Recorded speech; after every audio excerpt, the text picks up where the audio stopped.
Tod-Ai. Market news. The characters are fictitious and do not correspond to real people. Invest at your own discretion. Hola, in this chapter we will analyze 1. What are the economic forecasts of the Federal Reserve of the United States? 2. What data are they missing? 3. What are our predictions? 4. What happens if the Fed is not right? The Federal Reserve is the agency that controls monetary policy with the main purpose of maintaining price stability. Its policy is based on estimates prepared by its members. According to the recently published report, the economic forecasts they have made for the next 3 years are shown in the table below. The U.S. Central Bank is forecasting a mild economic slowdown over the next 3 years, with lower increases in GDP, gross domestic product, but positive, unemployment levels stable at around 4%, moderate inflation, tending to the Fed's own target of 2%, and a moderate inflation rate, tending to the Fed's own target of 2%.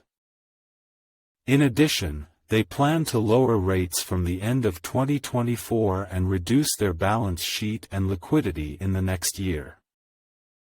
They are committed to maintain a restrictive monetary policy, at least for more than a year, by believing that the economy is strong.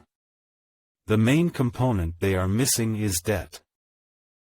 As shown in the image, governments are making it grow a lot and, recently, it has been agreed that it can continue to be increased until January 2025 if to generate 1% of GDP, 5 times more debt is needed, and this on a continuous basis. Management is not good and may generate many problems in the future. That's right, as long as it can be done, the estimated GDP growth can be met. In contrast, the Fed and, central banks around the world are reducing existing liquidity, which usually leads with a fairly high probability to a fall in the markets. A technical resistance has been lost as seen in the chart and gives the feeling that central banks are willing to contract the economy. A strong economy generates inflation, and that is what they want to avoid theoretically. In previous episodes we have seen that inflation is generated by reglobalization policies and that they are mainly intended to contain oil consumption. There can be no growth based on increased energy consumption because it is not possible to, there is no enough oil. The Federal Reserve's mission now is to steer the economy to a soft landing, but it may be worse. When liquidity decreases, the stock market falls. We will see if the central banks will be forced to change their policies because they have generated too much recession. If the central banks do not stimulate the economy, who has to support it is the government through debt. On the other hand, public employment does not reach pre-pandemic levels in the U.S., as shown in the graph. This is an important indicator that reflects that debt is not translating into economic improvements. The latest interest rate hikes mean that the interest payable on the aforementioned debt will be lower than that of the previous year, are much higher as shown in this chart. In addition, this figure will continue to increase, especially from November onwards, which will mean that the public coffers will not be able to be the engine of the economy. With this crossroads, let's look at alternative predictions. I think we are going to see a bigger downturn in the economy than the Fed is predicting, but I do not see it as overly dramatic until the end of 2025. Yes, there will also be more unemployment, but the public debt and note printing machine from the Fed will be activated when necessary to prolong the narrative of a soft landing for 2 more years. You can see my predictions in the graph.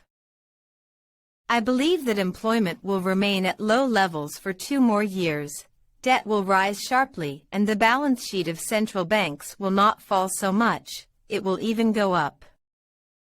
The problem is not so much whether the data are met, as well as the consequences for the future. The debt should not be allowed to rise so much. I see a soft landing because household incomes and wages are responding to inflation and ensure an acceptable level of consumption at these unemployment levels, even with a somewhat higher unemployment rate. The graph shows a positive evolution of the aforementioned personal incomes, which seems difficult to stop without a drastic change in the economy. As I said, you will reach, but around 2026. It will do so because of the aforementioned debt problems that will reduce public budgets for non-essential services and all that this entails in terms of private third-party employment and investment. For my part, I see a downturn in the markets and the economy in the short term, beginning with the date of November 2023. I think it will be a short descent because, indeed, central banks and debt will come to the rescue with more liquidity for the market and to contain unemployment. Additionally, I also believe that stability will not last long and that in 2026 there will be a big fall and that it will be more difficult to recover because governments and companies will be forced to make cuts. One of the reasons that most concerns me is the continuous and exaggerated deficit in which the public accounts have found themselves in recent years. As shown in the graph, this has not happened in all of history since the 1950s, not even close. We are heading into a difficult decade with a sharp and short downturn imminent, and a longer and steeper one since 2026. The first impending crisis will occur because such a restrictive central bank policy was not expected and some of the expected income and investment will be lost, will not be produced. The second crisis will be due to the debt, as already mentioned. What happens if the Fed is not right? If the forecasts prove to be optimistic, the first thing we will see is a fall in the financial markets, even more pronounced than the economic data themselves might reflect. This would lead to the Fed having to opt for more expansionary policies and increased government borrowing. That's right, the balance would never be tipped towards a large growth of the economy, since it, as we have said in other episodes, there is not enough oil to supply a larger energy demand. As a closing, we can say that the Fed's predictions seem optimistic and that there is a significant risk of seeing the markets downward, both in the short term and almost certainly by 2026.